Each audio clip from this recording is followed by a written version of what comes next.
One of the things I find very, very different about the way that a lot of children are raised here in the 21st century is comparing it or contrasting it to the way that I was raised in the late 1940s and early 1950s.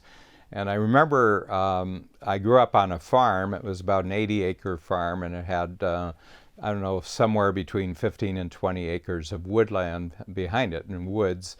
The woods were always fascinating to me as a child, and up until the age I was 6, I couldn't go into the woods alone. I could wander the field alone as long as I didn't go outside the fence line, and I didn't cross the street and the road in front of our house. So I could pretty well wander from the time I was 4 or 5 years old. I could wander the field, but I wasn't allowed to go into the woods alone.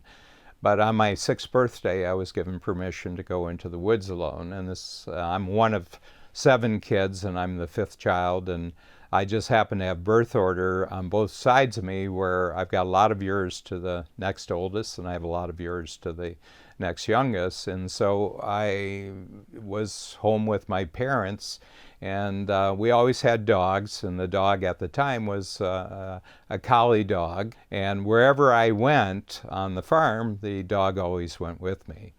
So I remember my first time in the woods. I had been there with my brothers, but I had not been with my own, and I got to really wander in the woods. And when you're 6 years old, the woods looks bigger than when you're in your 70s. And so it would seem a very small woods to me today, but it was a very big woods. It was a bit like the Amazon going, and there were vines, and there was overgrowth and everything else. And I just found it an amazing experience, and I would climb the trees, and they had a lot of vines hanging down from the trees, and I would secure them, and then I would swing on the vines, and I would climb up to the first branches and hang by my knees. So the first time I did it, I came running back to the house. It was quite a ways. It was, I would say, easily 3/4 of a mile from the woods to our farmhouse. And I came in, I said, Mom, guess what I did down in the woods? And she stopped me and she said, I don't want to know what you're doing down in the woods. I don't want to think about what you're doing down in the woods. The dog goes with you. If anything happens to you, the dog will come back and bark, and we'll find you. I do not want to think about what you're doing down in the woods. And I want to tell you that, and I probably didn't realize it at the time, but very quickly as I got older, I realized that my mom probably did worry about what was happening down in the woods, but she wanted me to have my freedom. And I think that being given permission to actually go into a place that might be a little bit risky or dangerous really developed that I have to be responsible. So I don't want the dog rushing back to the farmhouse and barking, and then them having to come and search for me. I said, I do not want that to happen. So I think I developed a sense of really watching out for myself. And it really struck me that that's kind of the essence of freedom when you have responsibility for someone like my mother did, but you also want that person to grow.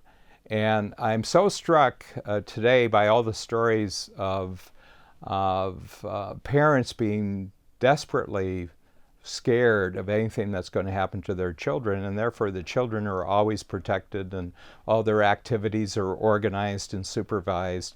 And I think it has a very negative effect on their sense of personal freedom and their sense of exploration, the sense of being really creative, because I made up wonderful games when I was down in the woods. I was always a big Robin Hood fan because I got my first Robin Hood book when I was 6 years old, and the woods at the back of our farm automatically and permanently became Sherwood Forest. And so all the characters in Robin Hood, I would see them because I make them up, and I knew all the stories, and so I would act out one story on each day. And I came back, and it was just tremendous for my imagination, and this was just a wonderland for me. And that 80 acres of farm also had a lot of interesting things. I don't think actually life is any more dangerous than it was in the 1940s and 1950s. But I think that there are so many bad stories on television and in the movies that the fear that the parents have is interfering with the development of children's sense of freedom and sense of exploration. So, I'm not going to necessarily do anything about it or anything else, but I just really am appreciating enormously, the last 65 years since those experiences happened, that I was given an amazing gift by my mother and my father. My father was in agreement with this, and they just trusted that the risk of something bad happened to me was worth it to ensure that I developed a really independent and confident mind. So, I sit here, having created the strategic coach over the last 40 years with Babs and all the thousands of entrepreneurs, and I think the sense of freedom that I have in developing the program and continually growing the organization is directly tied back to that type of early experience that I just described, my freedom in the woods at 6 years old.